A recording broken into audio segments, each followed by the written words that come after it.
दोस्तों बहुत बहुत स्वागत करता हूं आप सभी का। SC/ST रिजर्वेशन को लेकर इलाहाबाद हाई कोर्ट का एक ऐसा फैसला सामने आया है जिसको लेकर बड़ी ज़्यादा चर्चा है। इस फैसले का लोग अपने अपने तरीके से व्याख्या कर रहे हैं, लेकिन इस फैसले से वो लोग खास तौर से खुश हैं जो SC समाज से आते हैं या जो अम्बेडकरवादी हैं। कहा जा रहा है इलाहाबाद हाई कोर्ट के इस फैसले से अम्बेडकरवादियों में खुशी की लहर है। तो आज हम इलाहाबाद के इस हाई कोर्ट के फैसले को बारीकी से दोस्तों समझने की कोशिश करेंगे कि आखिर इस फैसले में ऐसा क्या है जिसके बाद अम्बेडकरवादी खुश हैं, लेकिन वहीं कुछ ऐसे भी लोग हैं जो इस फैसले को तोड़ मरोड़ कर पेश कर रहे हैं। जो सत्ताधारी पार्टी के वकील हैं वो इस फैसले को किस चश्मे से देख रहे हैं वो भी आज हम आपको बताने की कोशिश करेंगे। आपको ये भी बता दें कि आजकल जो लोग बाबा साहेब से नफरत कर रहे हैं, जो लोग संविधान से नफरत कर रहे हैं, वो लोग ऑटोमेटिकली आरक्षण से नफरत ही कर रहे हैं। उन्हें आरक्षण बिल्कुल भी रास नहीं आता है। वो हमेशा आरक्षण की निंदा करते हैं, आरक्षण की बुराई करते रहते हैं। और ये वो लोग हैं जो इस देश को धार्मिक राष्ट्र बनाने का सपना देख रहे हैं। तो सबसे पहले दोस्तों आप इस बिग ब्रेकिंग पर नज़र दौड़ा लीजिए। ये बिग ब्रेकिंग सबसे पहले आप देखिए। ईसाई धर्म अपनाने के बाद भी आरक्षण का लाभ लेने के लिए हिंदू बने रहना संविधान के साथ धोखाधड़ी है। दूसरी हेडलाइन देखिए, सिर्फ हिंदुओं को मिलेगा SC/ST आरक्षण का लाभ, धर्म परिवर्तन कर गए तो नहीं मिलेगा फायदा। इलाहाबाद हाई कोर्ट का फैसला। इलाहाबाद हाई कोर्ट ने अपने फैसले में ये कहा है कि जो लोग SC/ST हैं और हिंदू धर्म में SC/ST हैं, उन्होंने अपने धर्म का परिवर्तन कर लिया और अभी भी अगर वो आरक्षण का लाभ ले रहे हैं तो फिर ये धोखाधड़ी है, ये अपराध है। इसको लेकर इलाहाबाद हाई कोर्ट ने सभी जिलों के जिला अधिकारियों को निर्देश दिया है कि धर्म बदल चुके हिंदुओं की ओर से SC लाभ लिए जाने के मामले की 4 महीने में जांच करें और जांच के बाद आवश्यक कानूनी कार्रवाई किए जाए। इसके साथ ही महाराजगंज के DM को विशेष रूप से निर्देश दिया गया है कि ईसाई धर्म अपना चुके व्यक्ति की ओर से खुद को हिंदू दिखाने के मामले की 3 महीने में जांच कर कार्रवाई की जाए। इलाहाबाद हाई कोर्ट ने अपने फैसले में हिंदू शब्द की भी व्याख्या करने की कोशिश की है।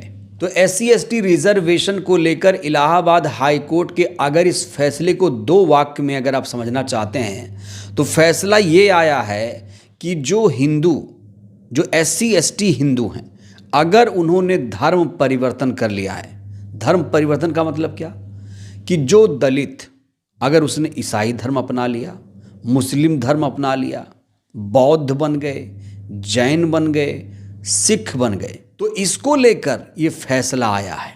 लेकिन इस फैसले में शर्तें भी हैं दोस्तों। अगर कोई हिंदू दलित जिसे आरक्षण हासिल है उसने मुस्लिम धर्म अपना लिया, ईसाई धर्म अपना लिया, तो उसका रिजर्वेशन खत्म हो जाएगा। लेकिन अगर हिंदू दलित ने बौद्ध धर्म अपना लिया, जैन धर्म अपना लिया, सिख धर्म अपना लिया, तो उसका रिजर्वेशन बरकरार रहेगा। इसीलिए कहा जा रहा है कि जो अम्बेडकरवादी हैं खास तौर से, वो इस फैसले से खुश हैं।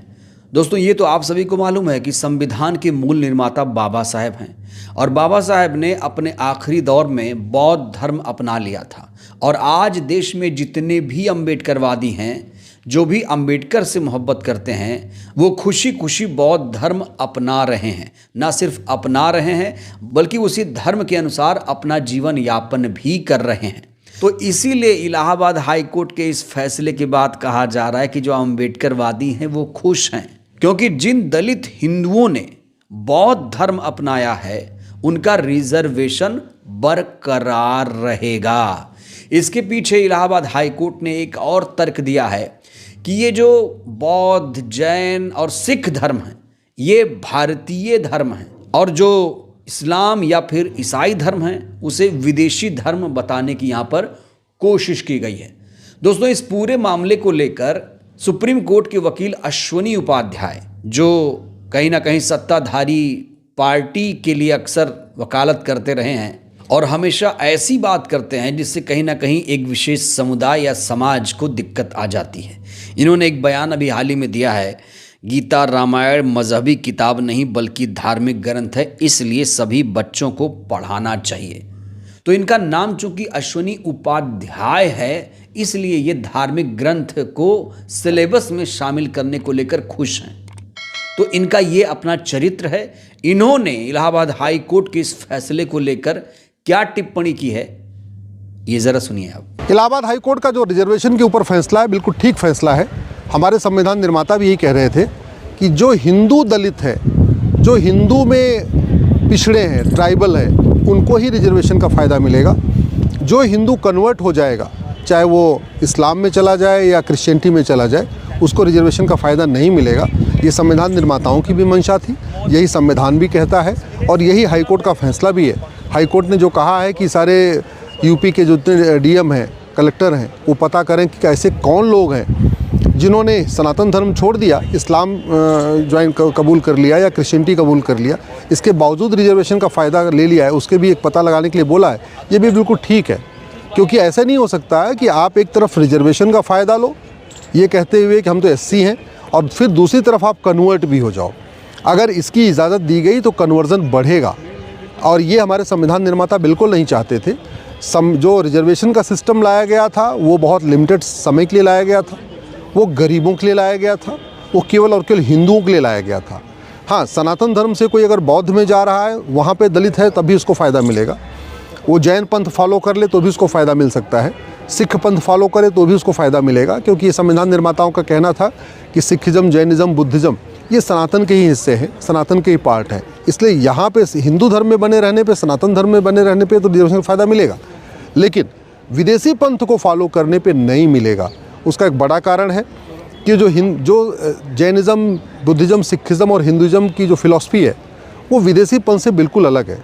तो सुना आपने, ये सुप्रीम कोर्ट के वकील हैं। इन्होंने साफ तौर से ये कहा है कि जिन दलित हिंदुओं ने बौद्ध धर्म अपनाया है उनका आरक्षण बरकरार रहेगा। जिन दलित हिंदुओं ने सिख या फिर जैन धर्म अपनाया है उनका आरक्षण यानी एससी जो आरक्षण है वो बरकरार रहेगा। दोस्तों, ये बहुत ऐतिहासिक फैसला है इलाहाबाद हाई कोर्ट का, क्योंकि देखिए अभी जो धर्मांतरण का मामला सामने आ रहा है ना, ये जो बौद्ध बन रहे हैं ज़्यादातर दलित समाज के लोग होते हैं, एससी समाज के लोग होते हैं। इनका कोई धर्मांतरण नहीं कराता है, ये खुद बाबा साहेब से प्रेरित होकर बौद्ध बन रहे हैं। और इसीलिए इस फैसले के बाद कहीं ना कहीं जो अम्बेडकरवादी हैं, जो बौद्धिस्ट बनना चाहते हैं या फिर जो बौद्ध धर्म के प्रति अपनी सहानुभूति रखते हैं, उनके लिए ये फैसला कहीं ना कहीं एक पत्थर की मील साबित हो सकता है। वहीं अपने फैसले के दौरान हाई कोर्ट ने हिंदू शब्द की व्याख्या करने की कोशिश की। आप लोग भी सोचते होंगे कि हिंदू कौन है, किसे हिंदू कहा जाए, तो इसको लेकर कोर्ट ने हिंदू कौन है इसका स्पष्टीकरण दिया और कहा कि हिंदू सिख, बौद्ध, जैन, आर्य समाजी आदि हिंदू परंपरा के अंतर्गत आते हैं। जो व्यक्ति मुस्लिम, ईसाई, पारसी या यहूदी नहीं है वो हिंदू माना जाता है। एससी यानी शेड्यूल कास्ट की सुविधाएं केवल हिंदू यानी इनकी जो संबंधित धर्म हैं को ही दी जाती हैं। धर्म बदलने के बाद व्यक्ति इन लाभों का हकदार नहीं होगा। तो यहाँ हिंदू शब्द की व्याख्या करते हुए हाईकोर्ट ने साफ तौर से उसी तरफ इशारा किया है कि अगर कोई दलित हिंदू बौद्ध धर्म अपना ले बाबा साहेब से प्रेरित होकर, तो उसका जो आरक्षण है वो बरकरार रहेगा। जाने अनजाने में ही सही दोस्तों, ये एक ऐतिहासिक फैसला निकल कर आया है।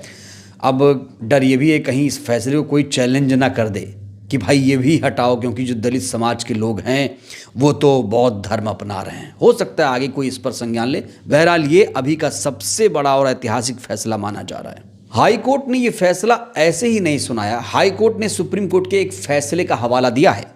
सुप्रीम कोर्ट के सी सेलावरानी मामले का हवाला दिया है हाई कोर्ट ने कहा कि लाभ लेने के उद्देश्य से धर्मांतरण करना संविधान के साथ धोखा है।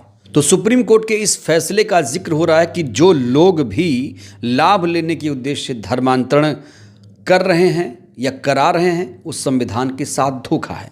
क्या ये सभी पर लागू होता है? दोस्तों, आजकल आप ये भी देखते होंगे कि जो लोग मुस्लिम से हिंदू बनते हैं तो उन्हें कहा जाता है कि भाई घर वापसी कर लिया, लेकिन अगर कोई मुस्लिम से हिंदू बनता है तो उसे धर्मांतरण की तरह लिया जाता है, उसके खिलाफ कार्रवाई भी होती है। इन मामलों पर कब लगाम लगेगी? क्योंकि कानून की नज़र में तो सब बराबर हैं, चाहे हिंदू हो, चाहे मुस्लिम हो, चाहे सिख हो, जैन हो, पारसी हो, यहूदी हो, कोई भी हो, सब बराबर हैं। तो फिर अगर इस तरह का प्रैक्टिस चल रहा है कि आप मुसलमान से किसी को हिंदू बना दो तो घर वापसी कहेंगे, और अगर इसका उल्टा हो जाए तो उसके खिलाफ कार्रवाई हो जाए, तो फिर ये कहाँ का न्याय है? इस पर भी मुझे लगता है कि कोर्ट को संज्ञान लेना चाहिए। इसको लेकर भी एक गाइडलाइन कम से कम बननी चाहिए, और ना सिर्फ गाइडलाइन बननी चाहिए बल्कि उसका सख्ती से पालन भी होना चाहिए। बहरहाल दोस्तों, इस वीडियो में इतना ही। हाईकोर्ट के इस फैसले को आप लोग कैसे देख रहे हैं? हाईकोर्ट के इस फैसले से आप लोग कितने संतुष्ट हैं? राय दीजिएगा। धन्यवाद।